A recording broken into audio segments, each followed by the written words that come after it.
Welcome to CoBB, Conversations on the Business of Brands with Sudeep Chawla and Sharan Raghavan. In our careers, we derive inspiration from different places. And you're very fortunate if you get to meet people who inspire you. I have had the opportunity and the luck to work with one such person. Before I introduce him, I'll give you a tiny bit of an anecdote. This was back when I was working with Reckitt in the UK, and we were creating the new Harpic bottle design.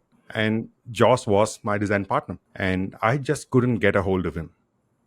I had written down my brief, and I was waiting for him, and I just couldn't find time on his calendar. So after 2 days, Jos walks up, and in the evening, when everybody's leaving office, and we sit down talking about it, talking about the brief. I thought he was taking notes in his book. And by the time we finished the 15-minute conversation, he had sketched the entire Harpic design. And it was so awesome that we did not even wait for the mock-ups. We used the pencil sketch in all our presentations after that. This doesn't just come by being a great designer. It comes from a person who understands the business and the brand, most of the time even better than the marketers in the system. So with that, I'd like to introduce Jos Harrison. Thanks, Sharan. You are too kind.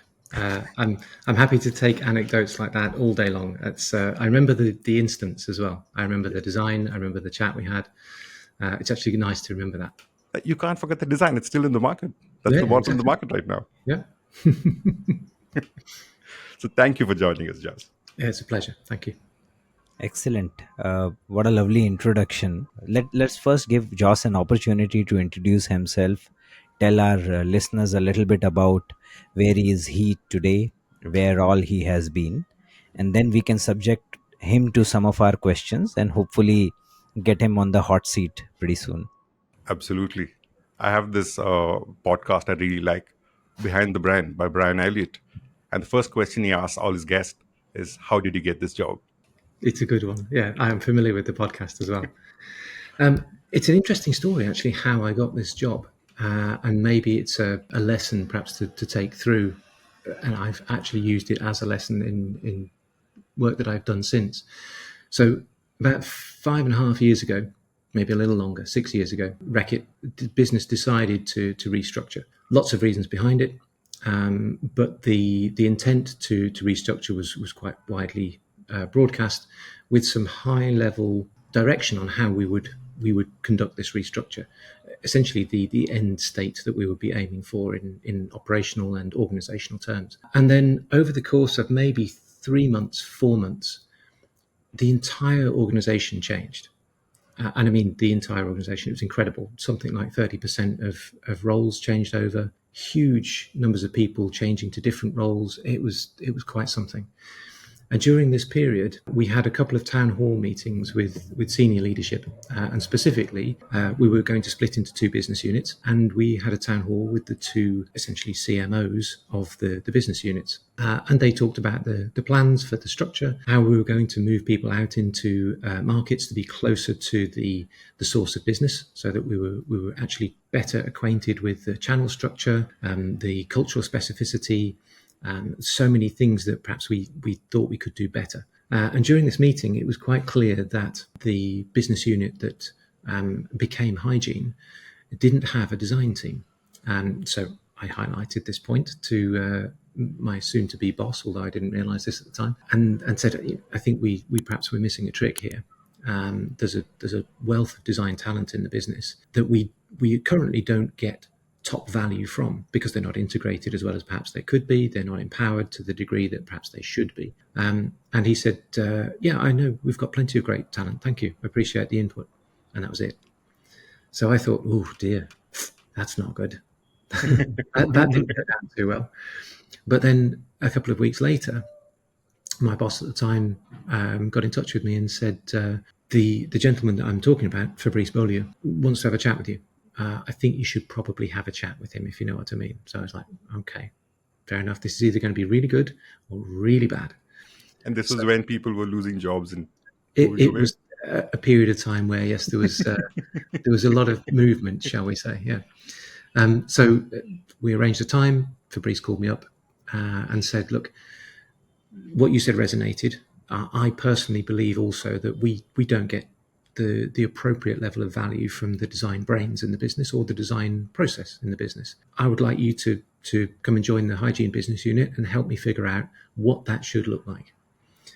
So essentially, this becomes your brief. How do we get design to become a competitive advantage in this business? Because it's clear that at the moment it isn't, and it's underperforming, which mine probably means that it's not supported in the way it should. It's not integrated into either other functions or core processes the way it should be. So I'd like you to figure this out and talk me through how you think we should do it differently. So the opportunity, of course, was having been in a couple of very large matrix organizations up to that point. You've seen a lot of what you think works well. You've seen plenty of what you think doesn't work particularly well. And so you've kind of got this picture in your mind of what the ideal design function should look like. And this is true of any function because, you're embedded into a large organization in that way. You're making observations constantly, of course. And so given the opportunity to recraft category marketing at a business like that, or recraft R&D innovation leadership in a business like that, of course, I jumped at the chance. So I was very fortunate in that he then gave me probably about 12 months to figure this out. So really a lot of leeway to dig into the business, understand where perhaps design should be connected better, to strategize. So I built a series of specific tools to empower what we needed to do, started to generate a kind of internal comms plan for how we would raise the profile of design with the business. And so we kind of reset what Reckitt thought design was about. And specifically, we called it design strategy rather than design management, which kind of gives you a hint already at where I felt we should be inputting to the business. And then over the last few years, we've gradually evolved that into what we now think of as brand experience and design. So we essentially look after the entirety of the brand's core touch points, the way it interacts with its users. So what I tend to say is that we build the equity frameworks that our marketers use to activate the brand. And so whether that's at a total brand level, which we talk about in terms of brand worlds, or whether it's an individual initiative, so a product or service launch that we talk about as part of an experience map. So I think consumer journey, that's the kind of generally accepted term. I just don't like the word consumer. And so that's how we now operate. We essentially build these equity frameworks to empower our marketers to activate our brands with impact, with consistency and coherence, but of course over time in a way that builds and kind of maintains strong equity, which comes through in lots of different ways, but it follows the brand's purpose and it, in theory, helps us to recruit people to the brand's fight. And then over the last 2 or 3 years, we've become increasingly heavily involved in sustainability. Right. Of course, it's a massive topic for everyone in business everywhere, not least in FMCG. And so we spend a significant proportion of our time now working closely with the R&D teams, the marketing teams, and of course our kind of regulatory colleagues and others on both in-project level sustainability improvements, but also much higher level business transformation. So looking at new business models that help the business to decarbonize, for example, to reduce or remove plastics. So there's all kinds of ways that we now input or lead different work streams on sustainability, which is, having interacted with designers a lot of your careers, I'm sure you realize that designers tend to be very altruistic, and so they're always heavily motivated to be part of sustainability initiatives. But ensuring that they stay connected to the commercial success of the business is the key trick that I think we've got the secret sauce for that now, and I think we're doing very well in that space. Wow, so that's I'm fascinated by both the facets. Number one, how you got the job. More importantly, how you redefined the mandate, or rather, how you expanded the mandate. In fact, one of the first questions I wanted to ask you, Jos, was when I was reading through your profile on LinkedIn. One of the first observations that came to my head was that I've never seen somebody who has had one term consistently mentioned in every designation that they've had in their life. For you, it is design. I've never seen somebody who's had one particular term or a specialization or an area specified repeatedly. And, I couldn't fathom what all aspects would a designer influence in an organization. And we've always, thought about creative design, packaging design, or we've seen design in silos. And one of the things that I wanted to really ask you was, what all do designers do? And as a global head of design, what are the things that you influence? So you spoke about some of them, but if you were to try and inspire some of our listeners to look at this as a career option, how would you describe the role of a designer, and why should somebody take it up? I would start by saying that it's much broader than people tend to assume, as you've observed, actually. And I think that derives from the fact that design, if you look it up in the dictionary, it doesn't talk about creativity, or it probably does, but it's probably 4 entries down. Yeah. The first thing it talks about is essentially establishing a conscious plan to meet a required objective. So in its most basic sense, it's understanding the requirements of a particular task, and typically looking to improve the solution of that task or problem. And we would like to think as designers that each time we design something, we're taking it from one state to a better state. So we talk about transformation a lot. Design is about transforming something from one state to another. Yeah. But that's kind of an abstract sense of what we mean by design. And if you start to look at all of the different disciplines within design, you find that there's myriad of them. And you can think about it in terms of the development of a brand or a product or a service. And you'll find that there is a specific design discipline tailored to each phase of either building that brand, designing and developing that product, researching and then designing and implementing that service. So what you find is that design feels like it's almost ubiquitous. Everyone, in actual fact, is a designer, regardless of whether they have design as the designation in their title or not. Everyone involved in marketing, for example. Marketing is about finding new ways to derive value from the exchange between a product or service and the end user. So derive value in both directions. So creating value for both parties, if you like, the user and the brand or the business. And so in every way that you guys, for instance, work as marketers, you're constantly looking to either improve something, a specific piece of communication, an entire product stream, the strength of a brand, finding new ways to extend the brand into white spaces, for example, or to extend the brand into new categories. Category creation, we often talk about. I actually listened to one of your podcasts about brand extension from a few weeks back. And I think this is something that we often miss as, I suppose, non-designers, you might say, is the fact that everyone, in actual fact, is a designer. Humans are, by nature, creative problem solvers. And I think this is something that you often hear people say, oh, I'm not creative. What they tend to mean is I can't draw, which is fine. I can't play music. I can't do other sorts of things that I would deem creative. My wife is an artist, a painter. I'm actually sitting in front of one of her works at the moment. I can't paint for toffee. So it doesn't mean that I'm not a creative. It just means that I'm not a painter. So I think the vast majority of people kind of miss this point that the moment they start creatively problem solving, they are in fact designing new solutions to things. And the reason I've retained that component to my title is that everything I've done throughout my career is really about creative problem solving. So I've gone from actually basic kind of hardcore marketing when I first graduated, some elements of 2D design in sort of publicity and marketing publications. From there, I went to Cadbury, as I know you guys also worked at Cadbury, back when it was Cadbury Schweppes, so this is a few years ago now, and started working there as in what we perhaps back then would have termed presence marketing. So the building of your brand when the product is not present.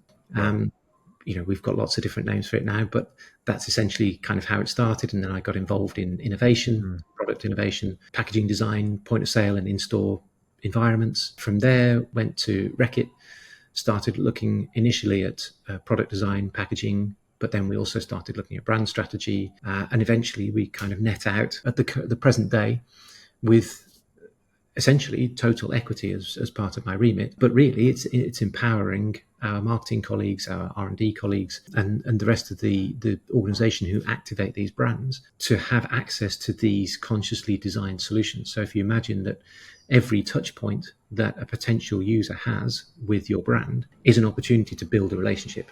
And you guys know this as well as anyone. The extent to which you consciously plan the journey from touch point to touch point will dictate the level of loyalty, the likely basket size of purchases, the rapid rotations in store. So if you think about a physical store, if you've got a joined up series of touch points that have a logical connection, a level of coherence that each touch point is meeting the need of that point in the journey, but is also recognizably an expression of that brand and it's relevant to you, then your initiatives have a greater rate of sale for longer with less investment in marketing spend, so better ROI. So all of these things come from consciously designing in line with a specific predefined objective. And your objective might be as basic as sell more things, Yeah. or it might be as complicated as change people's behavior into a more sustainable lifestyle. Right. Everything in between is still design, whether it's designers doing it or whether it's marketers doing it, whether it's R&D colleagues doing it, they are designing. I think that's the most liberal definition of design I've heard, coming from a designer yourself. No, no, excellent. I think opens up our eyes to a lot more about design. The last time this happened was when somebody was trying to explain to me the process of design thinking, and they almost, it is a process that can be used by any professional. So therefore, it Yes. says the same thing that Jos was saying, that everybody is a designer. Right. Some of us are doing it consciously, and some of us are not. Going back to Jos, how you were explaining what design can do for a brand, you gave a plethora of examples. One of the key things that us marketers tend to talk about these days is attribution. So anything and everything that you do, especially in a little more creative world, there are reasons now to look at attribution, especially in the age of performance marketing.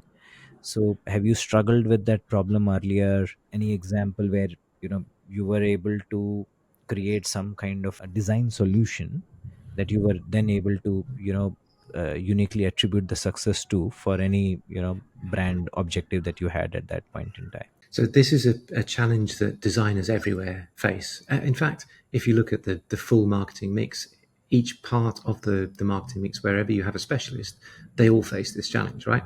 Because the performance metrics that we tend to track, as any kind of business does, are necessarily holistic. And so when you look at the component parts of developing and launching a product, pretty much everyone in the organization has touched it on its way through when it eventually reaches the shelf. And I think all my marketing colleagues everywhere wouldn't deny or be upset with me for saying that in reality, marketing leads businesses like ours, and therefore the first function to be able to be accredited with success is marketing. The strategy is owned by marketing. The actual project management, the kind of project ownership, if you like, sits with global marketing, and then the activation sits with local marketing. So I think the business kind of defaults to, well, it's a marketing success, when in actual fact, it's a contribution from lots of different parts of the business, gradually becoming more and more specialist as well, I note. So attribution is difficult for design, particularly as we start to get into more detailed activation or kind of content generation and distribution. There's so much that we can measure, particularly in a digital sphere, that is linked to kind of quantitative measures. And I think this is where we start to struggle, because design is largely qualitative. Right. And I think we default to quantitative measures because they give us a direct connection to the things that we were trained in. If you studied an MBA, then you know that the measures that are important to a commercial world are quantitative measures. We live in a capitalist society. That's a simple fact. So as soon as you start introducing something qualitative to that, and there's a degree of subjectivity, which we see throughout the development phases of design, you see this in all organizations. When you see the end result, it's very difficult to pull apart the impact that the qualitative content had, unless you start doing essentially kind of a bit like the design version of double-blind tests. So these days we can do A/B testing, but Right. you could spend all day, all your money, constantly doing that in order to just simply justify the design input, or to report on the design input and its impact on the overall initiative. So, which is a very long answer for, we don't tend to do it, apart from in cases where the launch of the product is not 100% synced with the launch of the above the line campaign work. If we're sharp enough, which most of the time we should be, the digital components of the campaign work are launching earlier than the conventional above the line if we're still doing broadcast. So that's going out into market probably at the same time as the sort of shelf loading of the new product.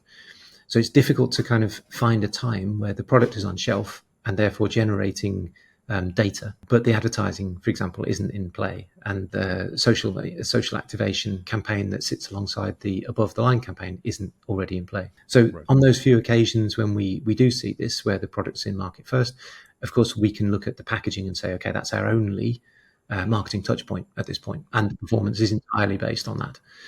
So they're few and far between, but those are the opportunities that we look for, and so that we can quantify and say, okay, this is where we got to as a result. Now, we also do a lot of testing during the development phases of bringing a product to life. And so that's our other primary metric, because we have testing versus existing. So we can say, okay, the benchmark is what we've always seen and exists in the rest of the market. And then we can also test against other versions or the potential versions of what we might launch. And so we start to get a body of data, which we use internally to say, okay, this is a very good design. This is one we should continue forward with, and we'll put it into a test against direct competitors.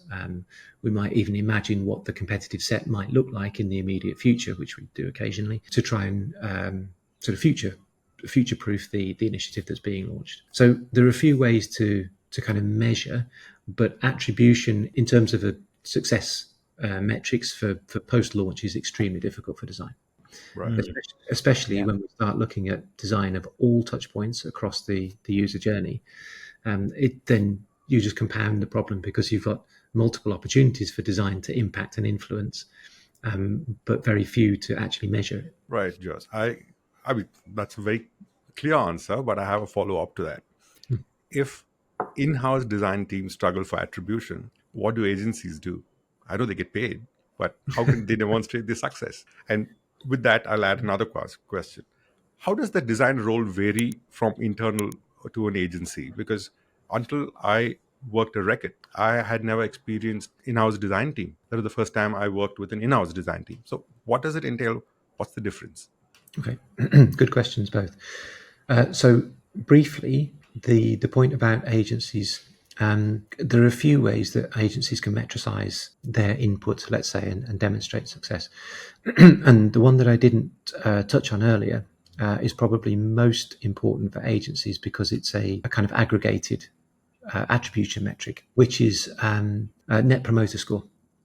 So if we come back to the point I made earlier about designing an entire journey, so an entire experience, we would say, then all the components have been designed either by the same agency or by a group of agencies working in concert under the orchestration, let's say, of an internal design function or an internal marketing function. So in principle, the design process has contributed a particular input or influence to that ultimate test of success. And in fact, it's kind of the holy grail of marketing, right? The Net Promoter Score. If you can get people to recommend your brand experience or your product experience, that's literally gold dust. Right.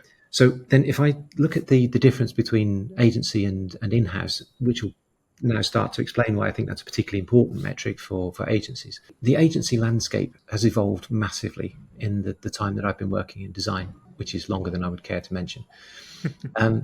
And I think we, much like many other industry segments and many other categories of products, so if I think of fast-moving consumer goods, I'm very familiar with sort of food and beverage and confectionery and so on, but then also Reckitt, of course, very familiar with OTC healthcare, with home care, hygiene, and so on. And there's a kind of paradigm that is widely accepted, which is the more mature an individual market or geography or category becomes in a market, typically the greater diversification of product need states can be supported. And of course, it goes hand in hand with economic metrics that typically reflect a greater spending power with the individual, kind of increasing middle class, and there's a whole bunch of other things that typically result in just a greater degree of kind of cash freedom and a sort of burgeoning choice, because people tend to expect choice.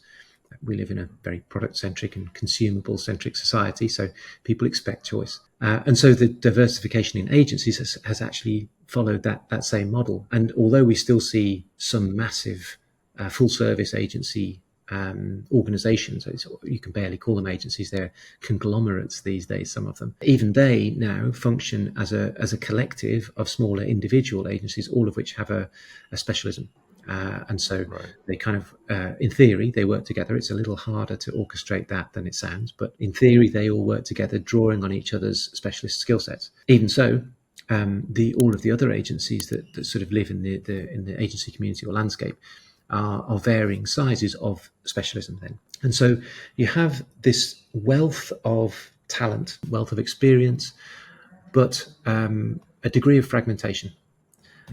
And you need to have very design aware and strategically design aware marketing teams to be able to take advantage of that diversity in the marketplace, to understand which agencies to brief at which point, which specialisms to use in different phases of product development or service development, essentially who's best at what and when to use them. And I think marketing as a function, as a skill set, it's quite difficult to achieve that because it's not core training for a marketer. And typically marketing has the highest rotation of key skill sets in an organization.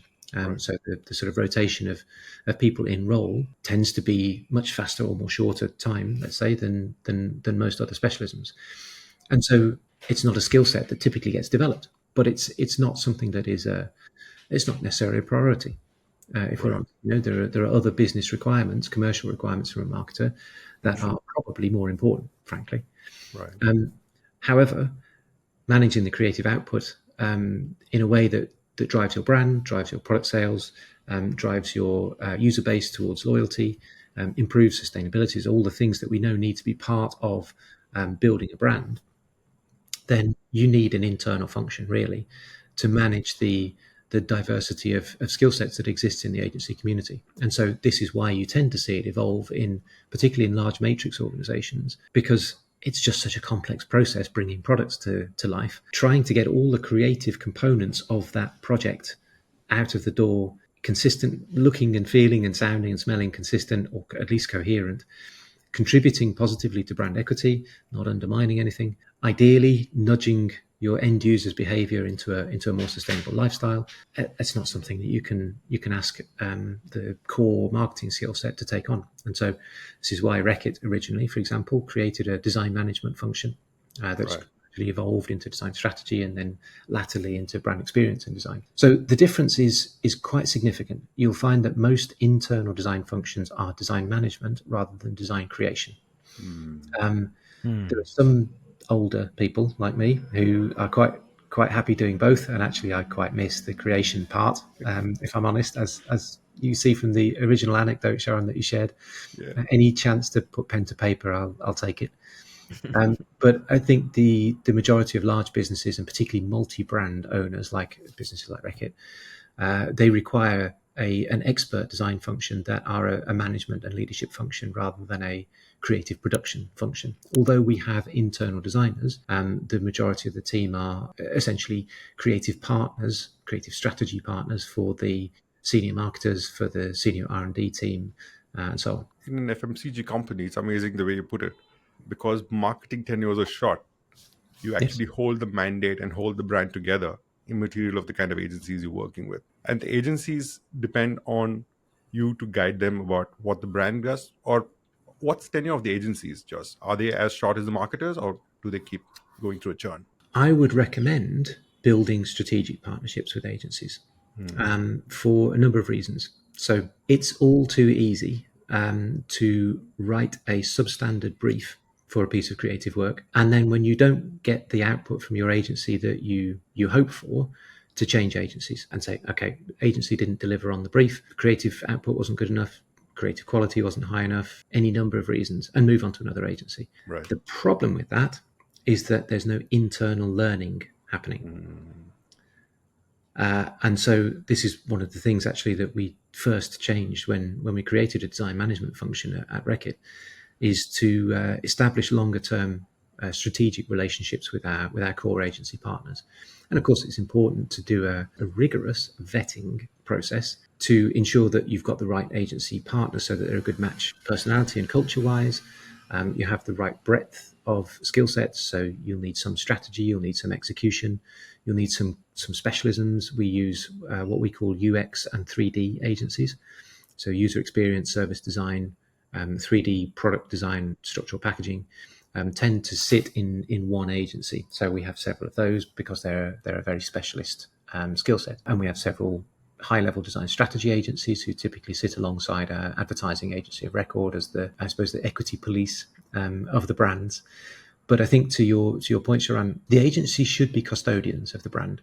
And this is one of the reasons that we ensure that it's a long-term relationship, that both partners are properly invested, that the agency's position is appropriately protected. So we have a very detailed feedback process that we run twice a year, so that we monitor the relationship. It's 360 monitoring. So we're ensuring that agencies are held to task, that they stay focused on high quality, efficiency, and so on, but also vice versa, that we're maintaining the quality of our briefing, our planning, because timing is always a tricky situation, especially in product development. So I think the nature of the relationship is more important probably than all of the other considerations that you might think of in building a design function or let's say an agency community. Figuring out how to establish the right relationships, how to foster those relationships and maintain them. And actually for some of the agencies that we work with at Reckitt, we've been working with them for more than 15 years, which in design and advertising is quite a feat. Just help me understand this, Joss. The kind of mandate that you therefore sort of work on within the organization, apart from obviously liaising with agencies outside, you can't have everything running through you or your function. Yeah, every process, every design, it'll become physically impossible to manage all of that. Yep. And hence, I'm sure you will also be instrumental in creating some design strategies or design principles. Yeah. Now, in a large setup like Reckitt or a Mondelez or a Cadbury, from your experience, what are the kind of challenges in setting those principles and getting people to adhere to them? How has that journey been? And can you share any of your experiences there? Just from Absolutely. Jos's reaction, I could see that setting principles is easier than getting people to adhere to them. You took the words right out of my mouth, Sharan. Yeah, exactly right. I think, and the issue with the two things being separate is that it is all too easy to set principles in isolation, and I think this is one of the biggest challenges in large matrix organizations, particularly the wider geographic spread of the business, the harder it gets, because you need a strategy function, typically global marketing. You need R&D or equivalent developing the products or the services. Both of those need to be somehow centrally connected, but in touch with local needs. You need a reasonably scaled, centralized creative function. They call them creative management, whether it's design and advertising, brand experience and design. And so you have these kind of core central strategic functions who are responsible for building the brand and responsible for creating each new initiative, let's call it, whether it's product or service, the entire pipeline of innovation. But you then get to the point where you need to hand something over. And exactly to your point, Sudeep, it's not physically possible for any central function, especially in a business the size of ours, to conduct every single piece of interaction that you'll have with your end user. And so there's got to be a handover at some point. And the crucial point is that if you have not engaged fully with your local counterparts, the people whose expertise is literally on the ground in that geography, and for whom you are supposedly designing that product, then you've already lost. It has to be an integrated development. And this is something that even our business goes in cycles. We slack off it a little bit. We realize that it's not working as it should be. And so we renew the relationships or the processes. And it's hard work. I think any large business at this scale will openly tell you this is hard work. It's probably the single biggest challenge that you face as a business, is staying connected in a way that's actually meaningful and relevant, that enables you to deliver the right products or right services to your end users in a way that's relevant to them, and therefore will continue to drive revenue growth and margin expansion with luck. And so I think there shouldn't be a discrete kind of an end point to the development phase and a discrete start point to the activation phase. They have to be as blended as you can possibly do them as an organization. And of course, that has innumerable difficulties and challenges throughout, which, to be honest, we have nowadays. I sound so old saying nowadays, but in contemporary society, let's say, and contemporary business, we have zero excuse not to do that, because the ability to virtually connect with and work with people, even more accelerated since the pandemic, of course, is just astonishing to someone like me who grew up in frankly a different generation. And we were happy to have conference calls even to be able to talk to people. That was a massive innovation for us. You can talk to more than one person at once. That's fantastic. We can get so much more done. So having the kind of virtual toolkit that we have available to us now, a kind of information sharing ability, is vast. So I think any business at this scale has to make use of all of these kind of tech tools, I suppose, to ensure that the integration and the transfer between the conceptual side, the innovation part, and the activation side is as seamless as it can be. But then continued support afterwards, and particularly relevant for design functions. Mm-hmm. Is to ensure that whatever performance metrics you are able to get on individual pieces of content when it's activated in market get fed back to that central team, so that they can continually improve and ensure that the materials that they're generating for markets to activate are as relevant as they can possibly be. And I think there's an expression, I forget exactly how it's worded, but essentially it's as general as possible and as specific as necessary. And this is the sort of the global challenge that you hear talked about, right? So you make it as scaled as it can be to drive economies of scale and so on, but as detailed and as specific to that geography as it needs to be in order to stay relevant. Fair. So as we go on, whenever I speak, I'm sure there's a lot of background noise, and just to tell our listeners that we use some really good quality equipment to make sure they have a good listening experience. But this is God. There's the Ganapati season in Bombay, and I'm sure that's drowning out a lot of what we're saying, and especially when I'm speaking. So just know that it's not us, it's God. Yeah. It's nice to be part of a celebration, even if remotely. Correct. Why not? Jos, one of the things that people who now I think would fit under the broader definition of designer would consistently complain about quality of briefs. Yeah, your white smile tells me that it's a pet peeve that you share with a lot of them. We did one episode on briefs where we spoke about why should a brief never be brief, and communicate as much as you want, etc., etc. From your experience across companies and looking at design from various stages, what are the key problems that you found in briefs that have reached you, and any advice for marketers who are listening to the podcast as to how can they create a good brief? So I'm going to intervene here, Sudeep, and tell you another anecdote and also some advice that I got firsthand from Jos. So this was my early days at Reckitt, and I'd written a brief. And as you were trained at Cadbury to write good briefs, I thought I'd written a pretty decent brief. And we were presenting it to the agency. And Jos was waxing eloquence about my English. And I was like, an Englishman praising my English. Wow. And then a few seconds into it, I realized he was apologizing for me for the English I'd used. And then when I asked him why, he said, not all agency people are native English speakers, and the language had to be toned down to make it as simple as possible. And here I thought I was being praised for the English I'd written.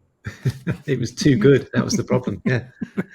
It's something actually that we see.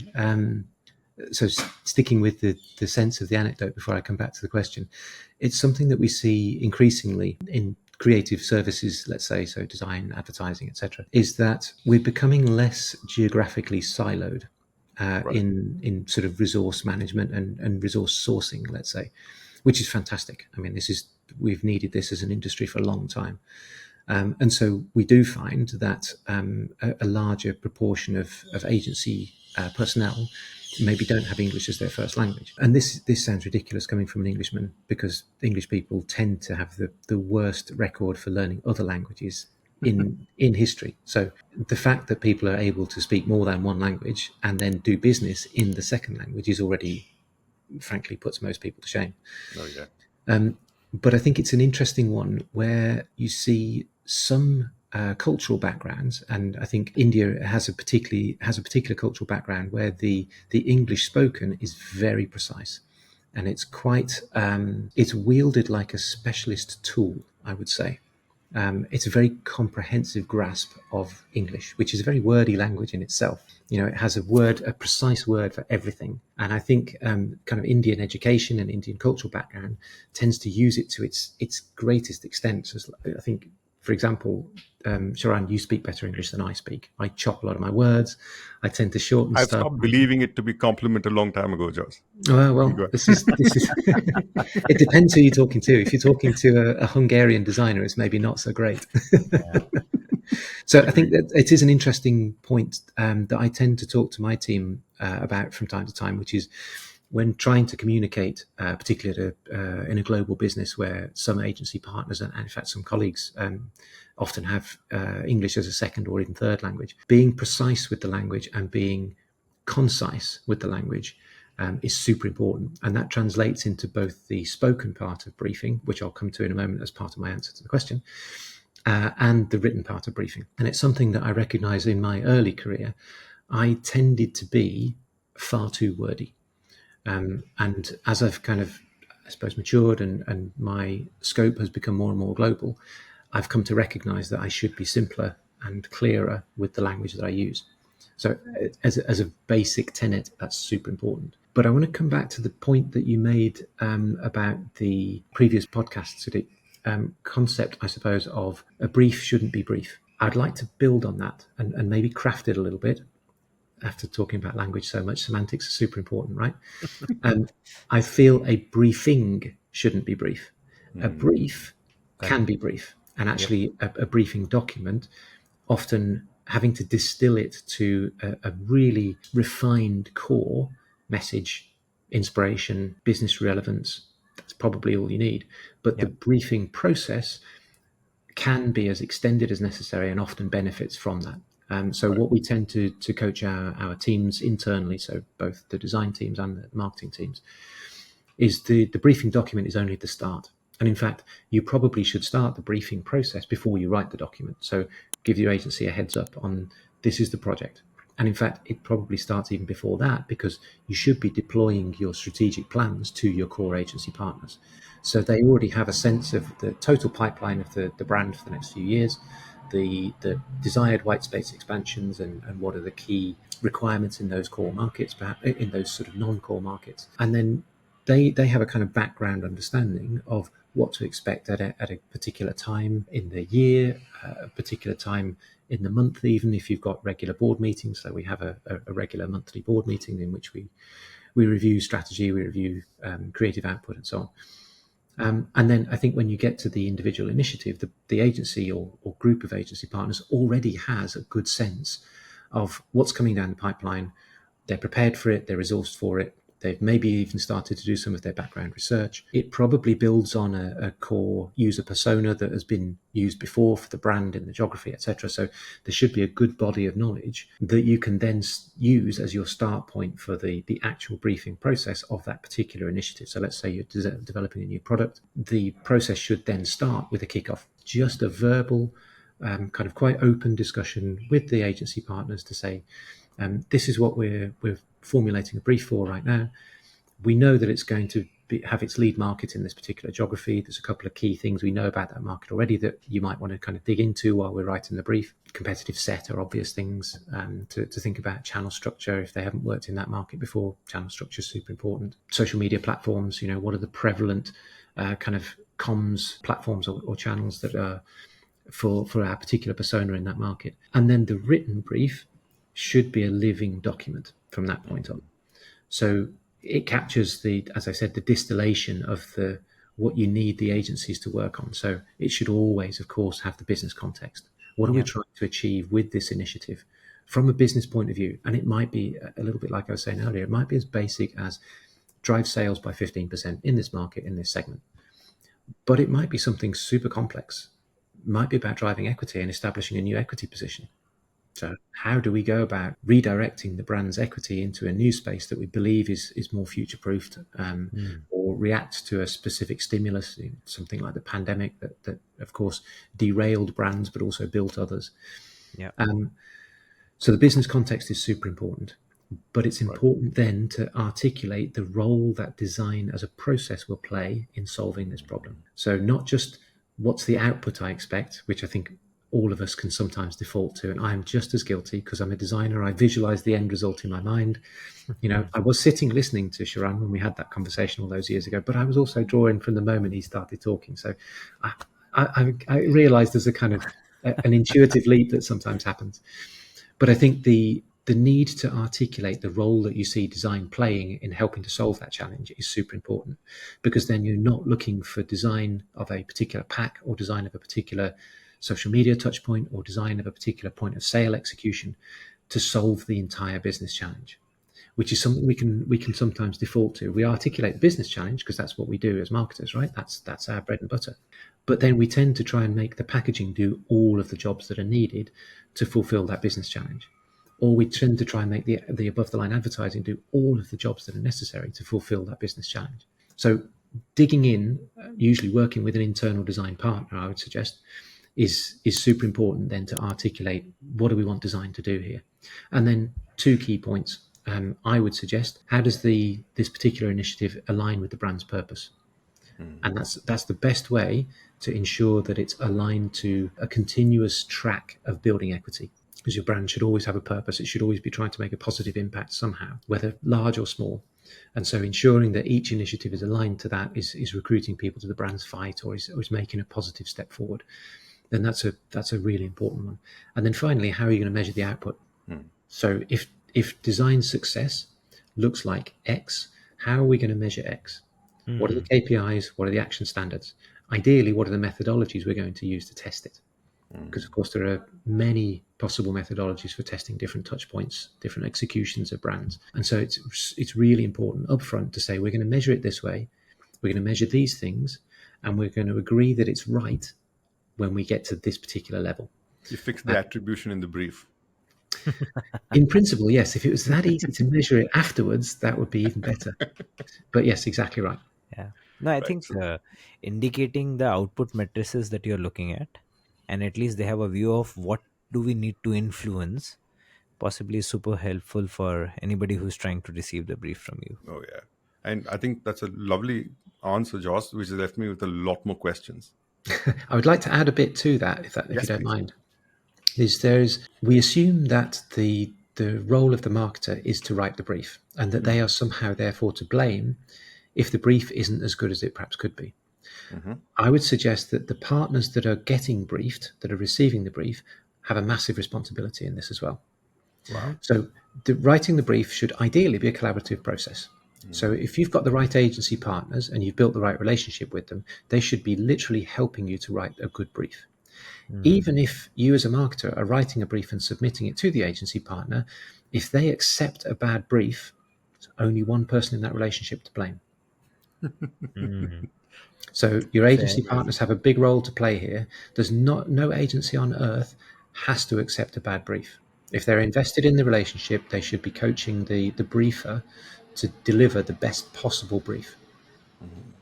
I think that's a very, very fresh perspective, Jos, to put the agency also, hold the agency accountable for the kind of brief they're receiving from us. I think that's an amazing point.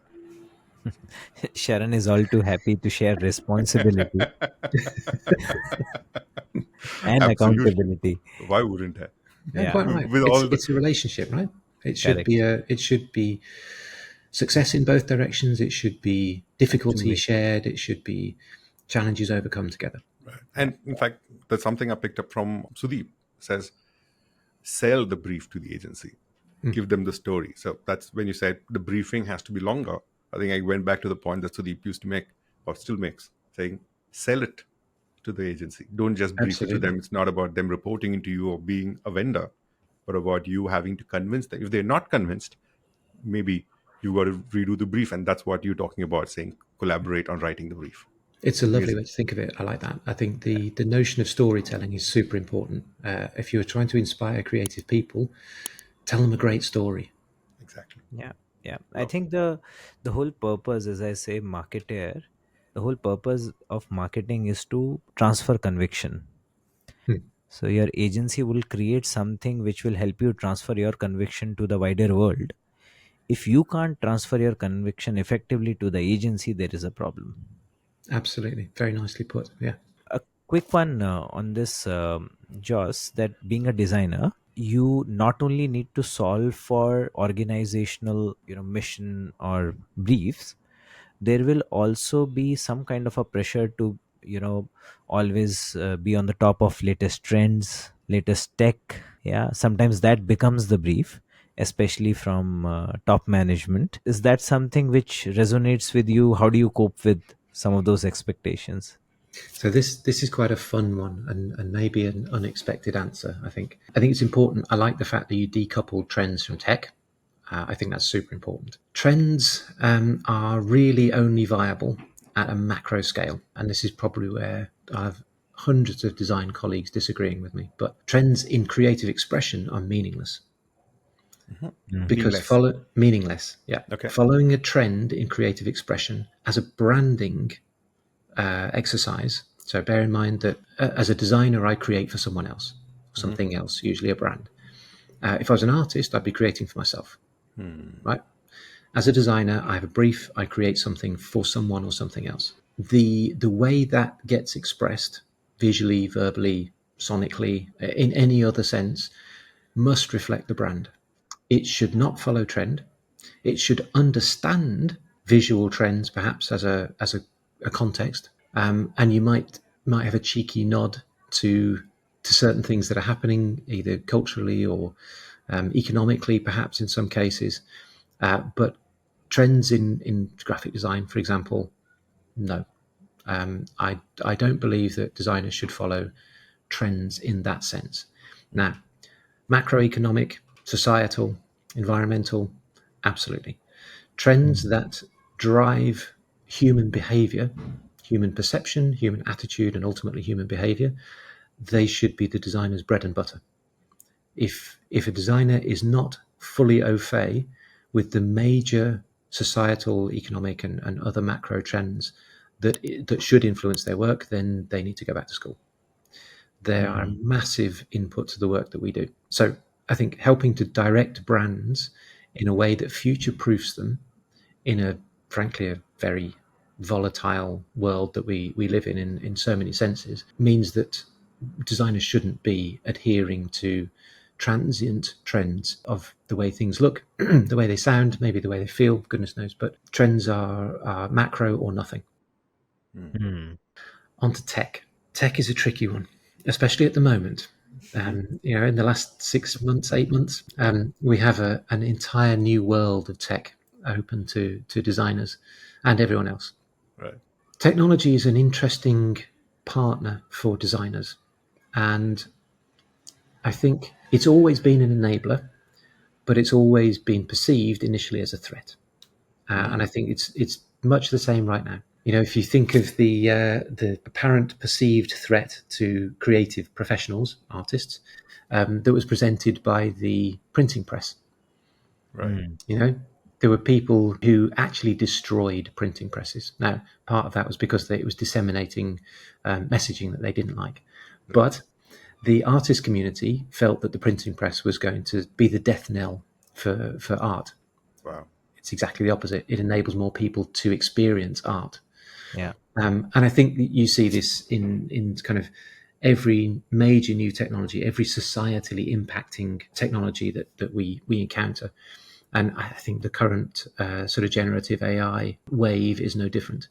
There are some tasks that, same as some tasks for a marketer, there are some tasks for a designer that can be automated now by these, frankly, incredible algorithms. But there are a great many tasks that can't be substituted by a computer. The smart designers will understand which tasks can be automated and can free them up to do the tasks that only humans and only creatively trained humans can do. Designers are safe from AI, as you say. That's Yes. Yeah, I think it also comes from a place of not understanding the technology, because we had Narayan, our senior from Cadbury, on the show earlier, and he mentioned about everything is marketing. Every time there's been tech disruption, marketing has learned to adapt. absolutely. And I think with every technological advancement, humanity has learned to adapt. And Yeah, I think that holds good for designers as well. yeah, very much. And talking of humanity, Jos, and you did bring up purpose and sustainability.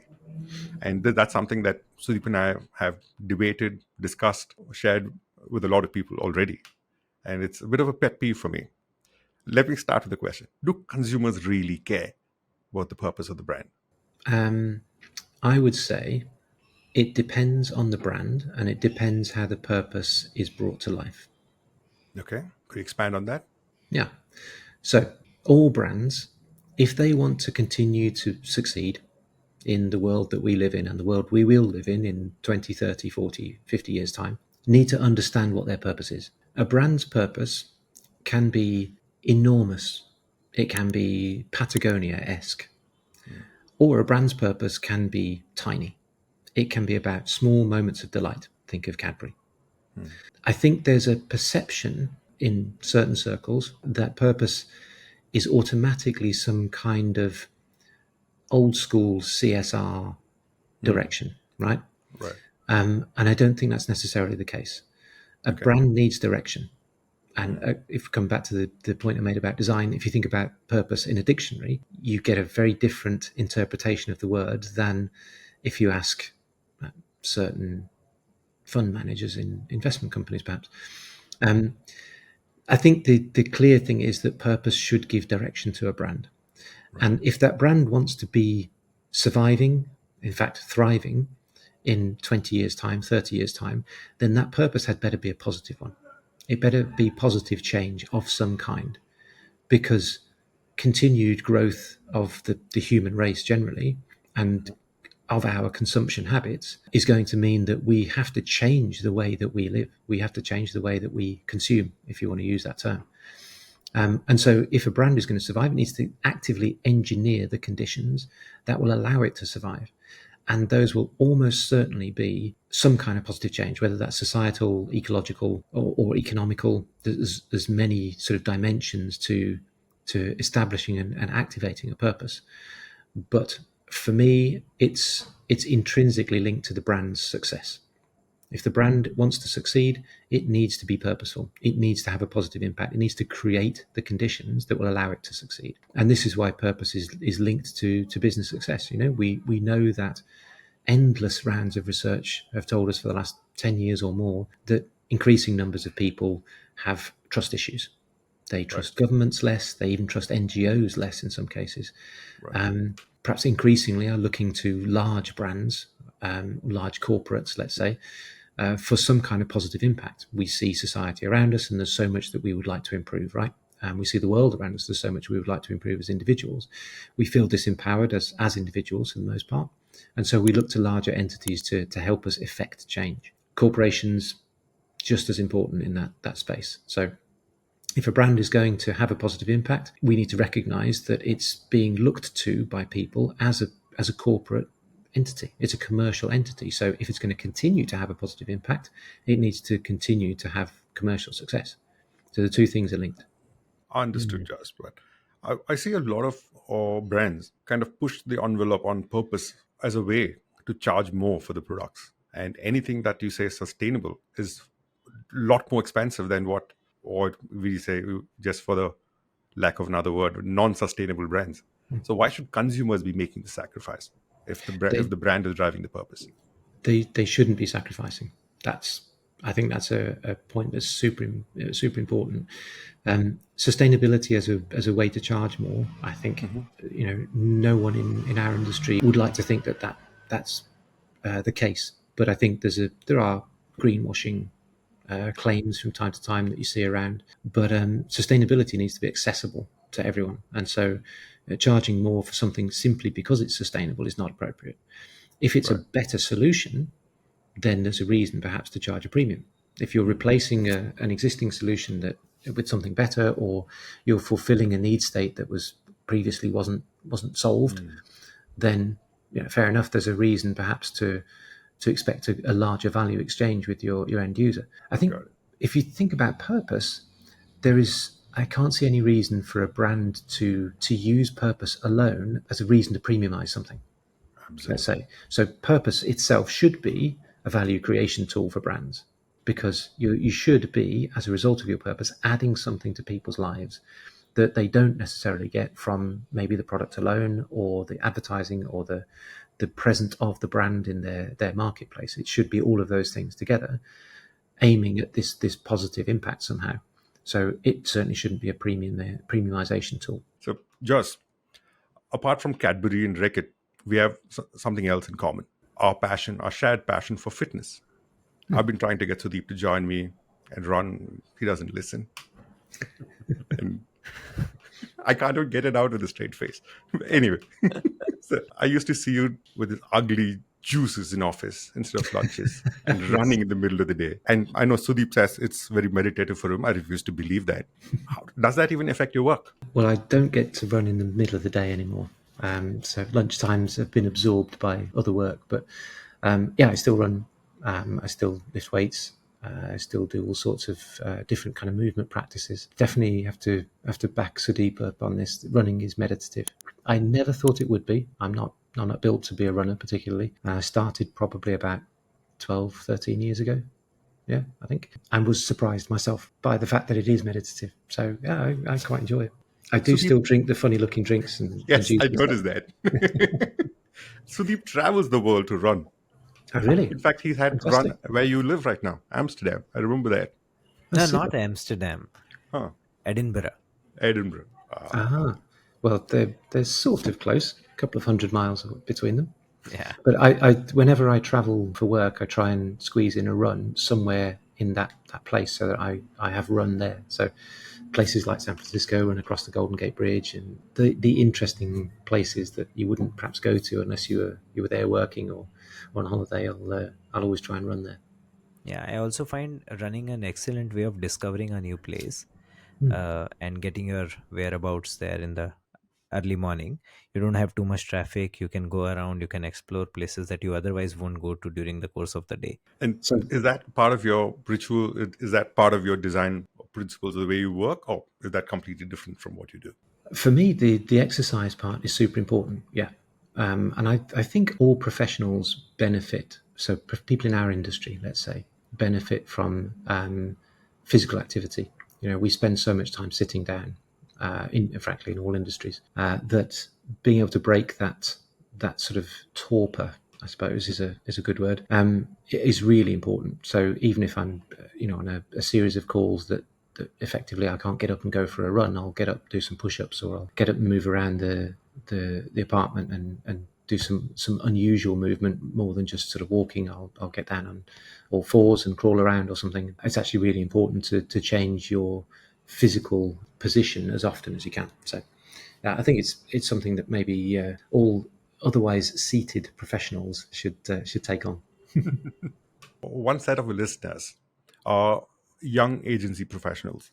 And one thing we hear often from them is that given the performance marketing overload that's happening, they do not know what actual design is. They do not understand what brand is about because they're so siloed into the needs of today. And earlier, what people could learn on the job is not something that's available to them. And some of the people cite that as the reason to why they listen to the show. What Okay. can you tell them about how they can build up their design skills and the brand understanding outside of the jobs? So I think you touched on a really salient point there about brand building. And I would say that brand building isn't the exclusive purview of designers by any means. But what I do see is that it's not necessarily taught in the core training of marketing. So if you assume that an MBA is your entry point to marketing as a profession, brand building isn't really taught on an MBA.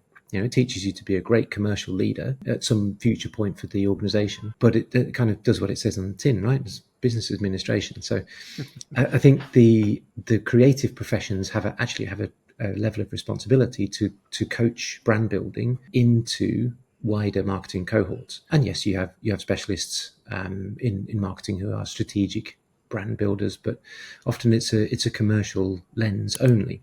And I think you need both the creative and the commercial to better understand brand building. But you have to start with a recognition of what brands are in the first place. And I think this is the bit that perhaps doesn't really ever get talked about. It's partly because we're always rushing to do stuff, right? So we leap to the executionable, the actionable part of what needs to be done, and so often context is missed. So I would always ask people to start with understanding what is a brand.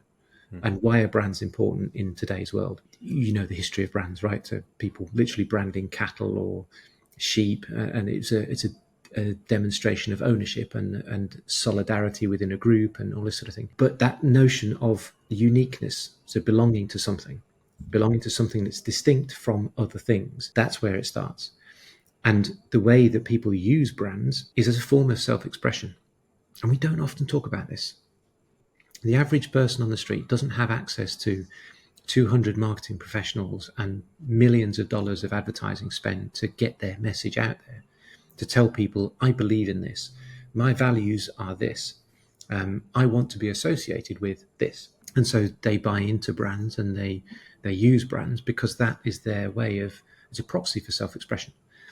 So even down to the seemingly smaller purchases, and this is why brands still exist in a world that otherwise has store-owned brand products and so on, is because a brand means something to someone and they want to be associated with that brand.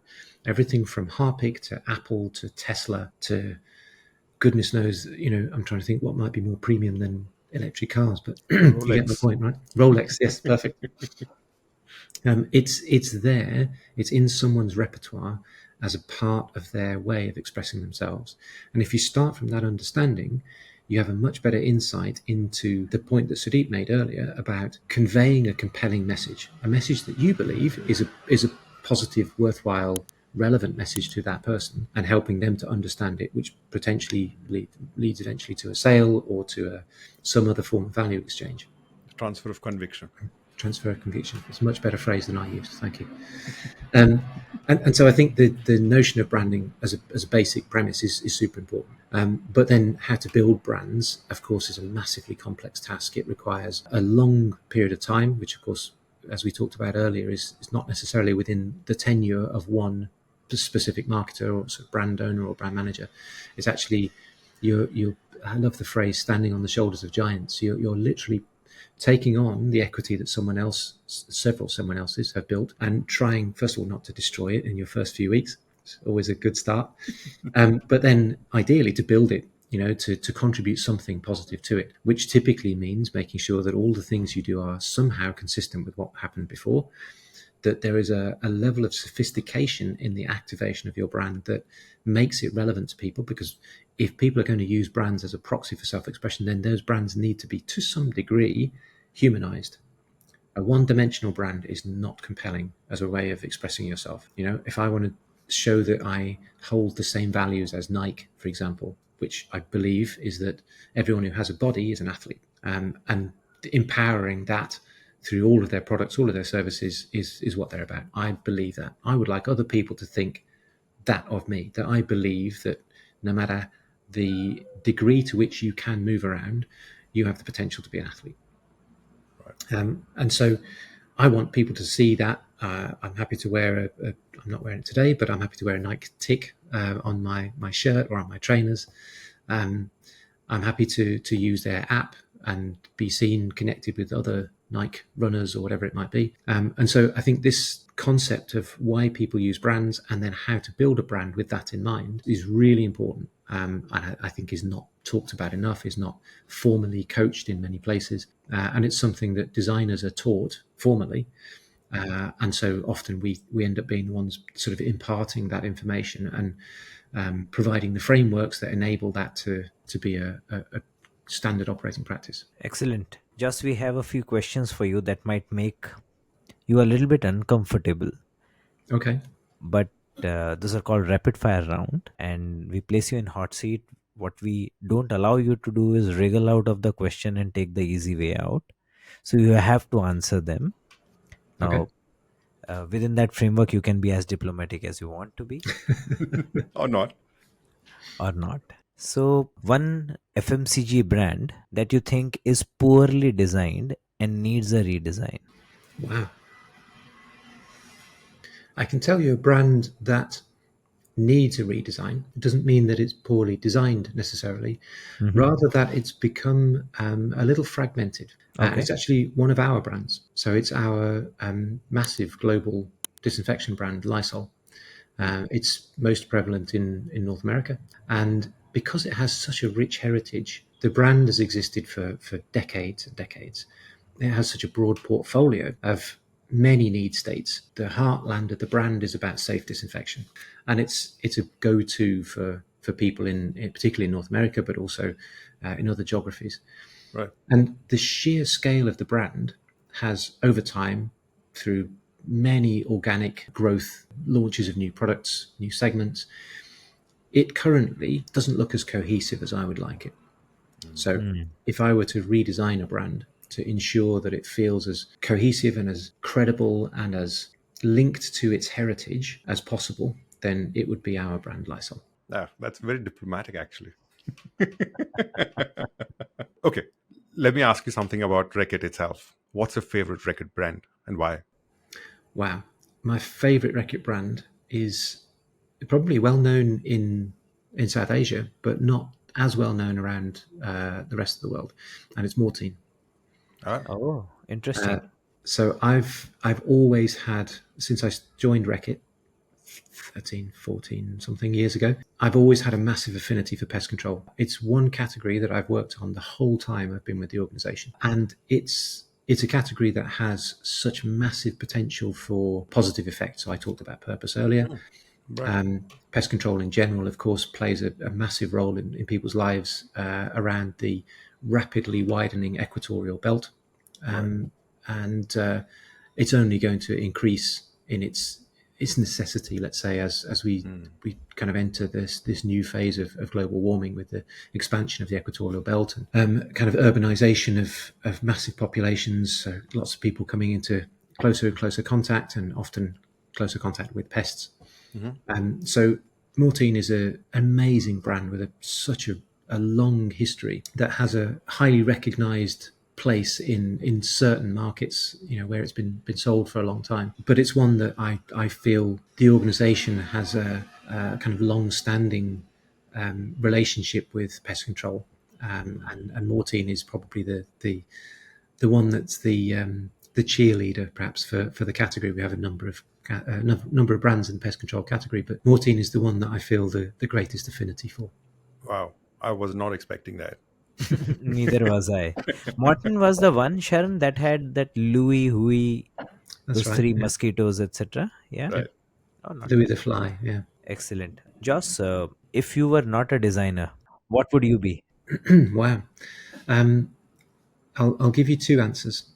Hmm. The first one is, what would I have been until maybe a few years ago before I got too old? And that's a mixed martial artist.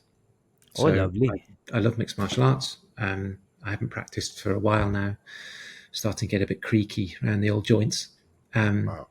But I think I would have quite happily essentially fought for a living. Wow. Probably quite a short career in that space, but hey. These days, if I wasn't a designer, I'd be a DJ. Wow, what a wide range of career options and interests you have. The first one tells me why you were able to get your way in almost all meetings with marketers and others. No, The second one tells it me, teaches diplomacy more than I anything. know, I know. And the second one obviously comes from your experience of orchestrating large scale work and therefore a DJ. Yeah, I find music very creative, and I'm not musical per se. I don't play any musical instruments, but I do DJ. So if I could do that for a living, I'd probably be a very happy man. Your WhatsApp DP hasn't changed for the longest time. Is that you dancing, or is that what is that about? Acrobatics, yes. Oh my. It's martial arts and dancing. Yeah, I also do calisthenics, which is a kind of body weight exercises. Yeah, yeah. No. Calisthenics actually is awesome. Requires significant amount of core strength, Yep. to be able to do calisthenics. It's So quite beautiful that I don't even know what the spelling of that word is. and hence you share Jos's passion For fitness. for fitness. Yeah. So, just is there a market that you think is the most exciting for a designer today? Yes, I would say it's probably Greater China. Okay, why is that? Because there is a combination of really exciting creative factors. There's massive growth in wealth. There's massive growth in technology, so supported technology. There is a cultural adoption of technology that is accelerated beyond most other developed markets that we see. There's a very different cultural paradigm than you see in most geographies. There is a language barrier that exists in most parts of Greater China that is also a super interesting challenge. For me, as an opportunity to learn something completely new, for most designers around the world, because most designers have been trained in a more, I suppose, a Western model of design, whether that's graphics, whether it's physical structures, and now, of course, digital interaction. It's just a very different paradigm that I think is just intriguing. It's amazing that you equated challenges to be the most exciting. Absolutely, yeah. Lovely. Interesting. Very, very nice. And, just with such enterprising answers and interesting ones, you've given us sufficient fodder for possibly, getting you to one of our later episodes as well again when we are sufficiently educated about design. Uh, but before we go there, I just wanted to take the opportunity and thank you for sparing the time and being completely candid with us on the podcast. It was sufficiently enlightening for me, and I'm hoping that all our listeners would have discovered a completely different side of being a designer and how design can transform organizational objectives as well as fortunes of a brand. It's been my absolute pleasure.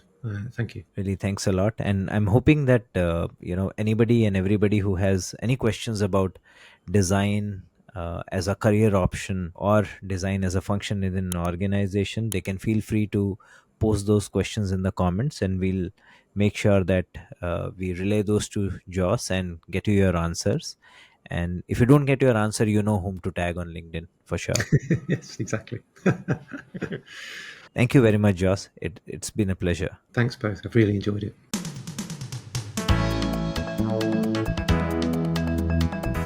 Thank you for listening to CoBB, Conversations on the Business of Brands with Sudeep Chawla and Sharan Raghavan. Subscribe and learn more at cobcast.net. That's CoBBcast.net.